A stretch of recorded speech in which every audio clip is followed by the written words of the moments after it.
Data dari Sistem Informasi Pengelolaan Sampah Nasional dari Kementerian Lingkungan Hidup dan Kehutanan menunjukkan bahwa Indonesia menghasilkan 34,85 juta ton timbunan sampah pada tahun lalu 2022.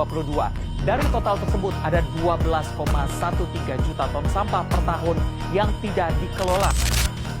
5 Juni diperingati sebagai Hari Lingkungan Hidup Sedunia. Ironis, kondisi laut Indonesia kini berada dalam situasi kurang beruntung. Beberapa titik sudah jadi tempat pembuangan. Tempat penampungan sampah ilegal di bantaran Sungai Cikeas, Bogor, Jawa Barat kian memprihatinkan.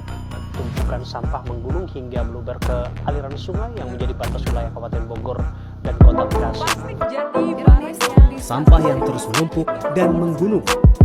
Inilah kondisi TPA sampah di Indonesia. Inilah sampah kita. Sampah plastik yang paling serius mendapatkan perhatian. Ya benar, sampah plastik ini terus meningkat setiap tahunnya. Diharapkan pemerintah bisa menemukan solusi untuk mengurangi produksi sampah. Dibarengi dengan pengelolaan sampah yang bertanggung jawab sehingga plastik berakhir.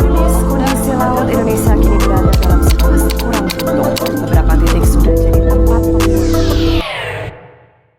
Di balik hiruk pikuk keseharian Kelurahan Merjosari, tersembunyi sebuah cerita yang jarang terungkap. Sebuah kisah tentang tempat yang seharusnya menjadi solusi, namun malah menimbulkan keresahan. Tempat sampah seharusnya menjadi tempat yang dirancang untuk mengubah cara kita memandang sampah, tapi di sini, di sekitaran Kota Malang, mereka menjadi sumber kontroversi. Ya sebenarnya ya kurang nyaman, tapi mau gimana lagi? Sebelum ada tempat sampah saya sudah jualan di sini. Hari ini kita akan membuka tabir misteri di balik bank sampah di Merjosari. Dari sudut pandang para pejuang kebersihan, warga setempat hingga pelaku usaha kecil. Ini adalah kisah tentang solusi yang menjadi masalah dan harapan yang terkubur di bawah tumpukan sampah. Bau yang menyengat bukan hanya masalah bagi warga, tapi juga bagi mereka yang berada di garis depan pengelolaan sampah. Bagi masyarakat Merjosari, dua bank sampah ini lebih dari sekedar tempat pembuangan. Mereka adalah sumber keresahan yang tak terhindarkan. Keseharian masyarakat terganggu. Harapan mereka sederhana, lingkungan yang sehat dan nyaman.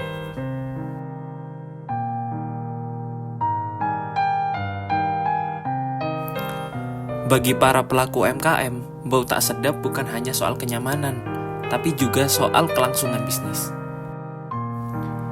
Dampaknya jelas terasa, ekonomi lokal terguncang, dan solusi yang dinanti masih jauh dari jangkauan. Di sisi lain, pemerintah dan pengelola bank sampah memiliki pandangan mereka sendiri. Apa yang sebenarnya terjadi di balik layar? Dulu ibu, tapi ibu yang dulu saya cuma tinggal meneruskan gitu. Sebelum ada dulu kan pasar. Nah, sebelum ada pasar, selesai pasar itu langsung dibuat tempat sampah ini. Itu dari gimana ya, Mbak? Ya, saya sendiri juga tidak tahu, Mbak, kalau itu. Kan ini dari kabupatennya itu kan nggak tahu. Misalnya mau dipindah-pindah kemana kan kayak di sini kan nggak tahu kalau bukan orangnya dari sananya yang pindah gitu loh. Ya nggak bisa lagi.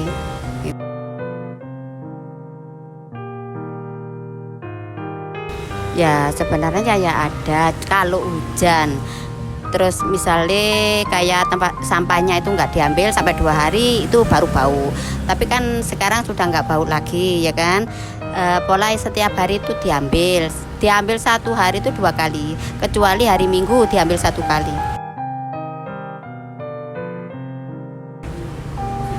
Di warung maksudnya. Ya kalau hujan itu kalau nggak diambil itu bisa pengaruh. Tapi sekarang juga enggak. Insya Allah enggak. Soalnya kan bersih terus ini, gitu loh. Setiap hari ini diambil terus jadi enggak sampai bau. Tantangan dihadapi, solusi dicari. Tapi, apakah semua ini cukup untuk mengembalikan kenyamanan masyarakat? Kalau menurut pendapat saya itu kayak gak mengganggu. Soalnya di sini tuh ya Mbak tahu sendiri tempatnya bersih ya kan. Kalau hujan ini kan habis hujan ya. Bau apa enggak menurut Mbak? Kan enggak kan. Nah, tapi kalau ada sampahnya itu masih ada di situ, ya kayak ya kadang bau, kadang enggak. Tapi kalau sudah diambil, sudah enggak bau lagi, gitu loh. Aman kok di sini. Ya Mbak tahu sendiri itu bersih. Ya. Kalau orang itu ya, orang kalau sampah-sampah ini bau, kan orang nggak ada makan di sini. Ya, bau gini lah. Depannya sampah, bau kalau makan di situ, nggak selera saya. Bau dari sampah lagi tua. Tapi ini enggak, gitu loh.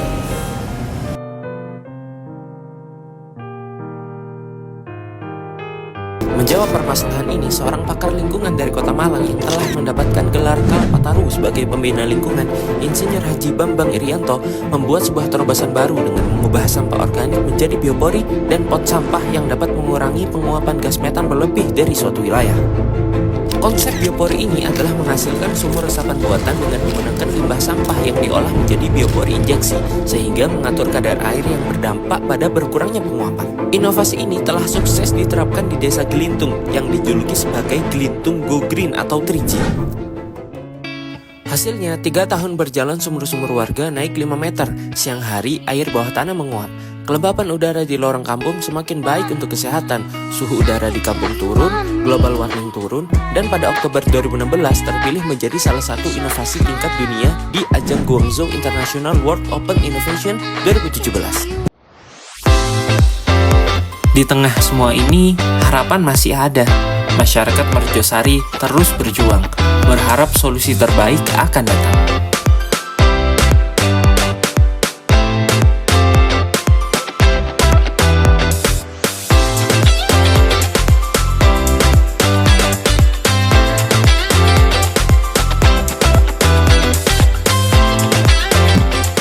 Ini adalah kisah tentang harapan dan perubahan. Mari kita jaga tanah surga kita agar tidak lagi terabaikan dan selalu berguna. Terima kasih telah membersamai kami dalam perjalanan. Dalam perjuangan ini, kita belajar satu hal penting. Tanah kita, tanah surga yang terabaikan, masih bisa diselamatkan. Dengan kerjasama dan usaha bersama, masalah ini bisa teratasi.